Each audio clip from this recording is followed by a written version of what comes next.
ऐश का Butterfree easily Pokemon anime का एक सबसे आइकॉनिक पोकेमॉन है, लेकिन जरा सोचो ये पोकेमॉन सिर्फ 18 कुछ एपिसोड्स के लिए ही एनीमे में था और उसके बाद 20 साल से ज्यादा टाइम के लिए गायब हो गया।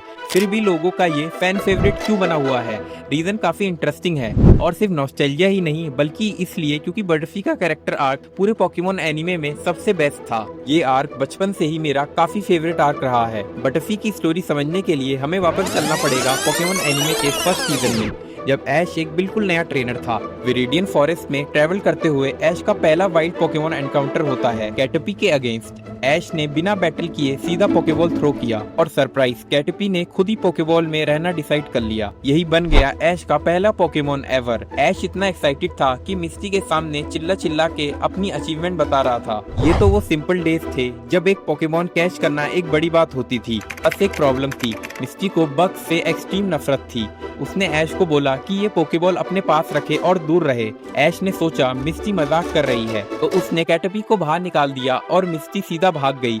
बेचारा कैटरपी मिस्टी के पास प्यार से आया, लेकिन मिस्टी ने उसे अगली कह दिया और पिकाचू को क्यूट बोला। कैटरपी रोने लग गया और ऐश ने मिस्टी को डांटा कि तुम बहुत मीन बिहेव कर रही हो। वो लोग फॉरेस्ट में कैंप लगाते हैं और जब सब सो जाते हैं कैटरपी और पिकाचू एक गहरी बातचीत करते हैं। कैटरपी बोलता है कि उसका सपना है मेटापॉड बन के फिर बटरफ्री में इवॉल्व होना ताकि वो उड़ सके। पिकाचू उसे रियश्योर करता है कि एक दिन उसका ये सपना जरूर पूरा होगा। नेक्स्ट मॉर्निंग मिस्टी का कैटरपी से इरिटेट रहना कंटिन्यू होता है और बेचारा कैटरपी डिप्रेस होके अपने पोकेबॉल में चला जाता है, लेकिन तभी उनपे एक पिजियोटो अटैक कर देता है। ऐश कैटरपी को बैटल में भेजता है लेकिन वो बैडली लूज करता है। फिर टीम रॉकेट आती है पिकाचू चुराने और ये वही मोमेंट होता है जब कैटरपी अपना पहला बैटल जीत के टीम रॉकेट को ब्लास्ट कर देता है स्लिंगशॉट मूव से। इस विक्ट्री के बाद कैटरपी इवॉल्व हो जाता है मेटापॉड में, स्ट्रिंग में रैप होके इवॉल्व होने का वो unique old school scene. Guys, अगर आपको ये वीडियो अभी तक अच्छी लग रही हो तो चैनल को सब्सक्राइब कर दो। अब कहानी में आगे बढ़ते हैं।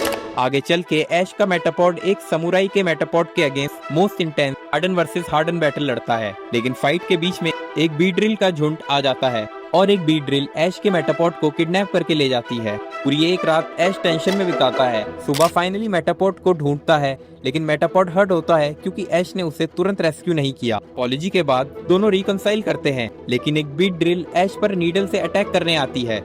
मेटापॉड बीच में आके अटैक ले लेता है। उस इम्पैक्ट के बाद मेटापॉड इवॉल्व होके बटरफ्री बन जाता है और स्लीप पाउडर से सारे बीड्रिल और टीम रॉकेट को सुला देता है। कुछ टाइम तक बटरफ्री ऐश का रेगुलर बैटल पार्टनर रहता है, बैजेस जीतने में हेल्प करता है। फिर एक दिन ऐश, मिस्टी और ब्रॉक एक फेस्टिवल ऑफ लव देखते हैं जहाँ बटरफ्री अपने साथी ढूंढते हैं। ऐश का बटरफ्री एक पिंक बटरफ्री पे फिदा हो जाता है, लेकिन वो उसे रिजेक्ट कर देती है। ब्रॉक उसको येलो रिबन दे के एंकरेज करता है, लेकिन फिर भी वो इम्प्रेस नहीं होती तब तक जब तक टीम रॉकेट सारे बटरफ्री को किडनैप नहीं कर लेती। ऐश का बटरफ्री सबको रेस्क्यू करता है और ये हेरोइक एक्ट देख के पिंक बटरफ्री उसे प्यार कर लेती है, लेकिन इस प्यार का मतलब था अलविदा। बटरफ्री को अपने सारी साथी के साथ ओशन पार करके एक नई जिंदगी शुरू करनी थी।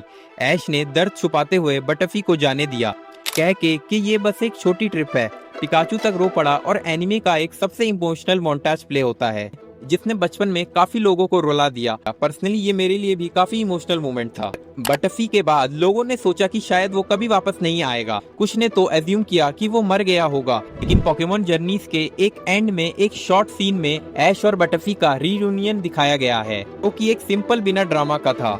और शायद इसी सिंप्लिसिटी के साथ बटरफ्री का आर्क खत्म होना उससे पोकेमॉन एनीमे का एक सबसे बिलव्ड पोकेमॉन बना देता है। तो गाइस, बटरफ्री की कहानी तो खत्म हो गई, बट अगर आप और पोकेमॉन्स पर वीडियो देखना चाहते हो तो मेरा चैनल चेकआउट कर सकते हो।